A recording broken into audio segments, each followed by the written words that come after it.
HNGU કેમ્પસમાં દારૂની બોટલો મળવાનો મામલો સામે આવ્યો છે। યુનિવર્સિટીના રજિસ્ટ્રારનું ચોંકાવનારું નિવેદન સામે આવ્યું છે। સિક્યોરિટી ગાર્ડની તપાસ અંગે નિવેદન સામે આવ્યું છે, ત્યારે કેટલાક લોકો ગાર્ડ સાથે દાદાગીરી કરે છે તેવું કહેવામાં આવ્યું છે। ગાર્ડને નોકરીમાંથી હટાવવાની ધમકી પણ આપવામાં આવે છે। ડરથી ગાર્ડ ચેકિંગ કરી શકતા નથી, તે કમભાગ્યતા રહેલી છે અને યુનિવર્સિટી રજિસ્ટ્રારના આ પ્રકારના નિવેદનને અનેક સવાલો ઉઠી રહ્યા છે કે સિક્યોરિટી ગાર્ડને કોણ ધમકાવે છે?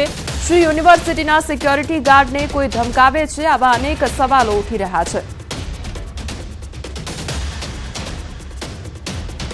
સિક્યુરિટીની અંદર પણ આપણે ગેટ ઉપર આપણે જોયા છે કે ઘણા ઓછા પગારથી વ્યક્તિઓ હોય અને એ એમની ડ્યુટી બજાવતા જ હોય છે। સવાર બપોરે 7-3 પાળીમાં આ બજાવતા હોય છે, છતાં પણ આપણા દેશમાં કેટલાનું ચેકિંગ કરવા માટે એ પ્રયત્ન કરતા હોય ત્યારે કેટલાક લોકો પોતાની વગ, પોતાની દાદાગીરીનો ઉપયોગ કરીને પણ આવા લોકોને કહે કે તમારે નોકરીમાંથી તમને હટાવી દઈશ, તો આવા ડરના મારે પણ આ લોકો જે ચેકિંગ કરવું જોઈએ એ કરી શકતા નથી। એ પણ કમભાગ્યતા રહેલી છે।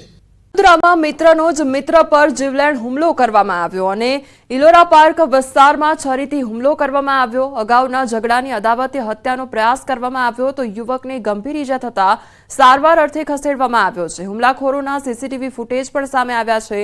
યુવકે બચવા માટે બૂમાબૂમ કરતા હુમલાખોરો ફરાર થઈ ગયા હતા, તો ઈજાગ્રસ્ત યુવકને હોસ્પિટલના આઈસીયુમાં દાખલ કરવામાં આવ્યો છે। ભોગ બનનાર સાથે 6 મહિના પહેલા થયેલી તકરારનો ખાર રાખવામાં આવ્યો હતો અને 4 જેટલા લોકોએ હુમલો કર્યાનું સામે આવ્યું છે, ત્યારે હાલ તો પોલીસે વધુ તપાસ હાથ ધરી છે।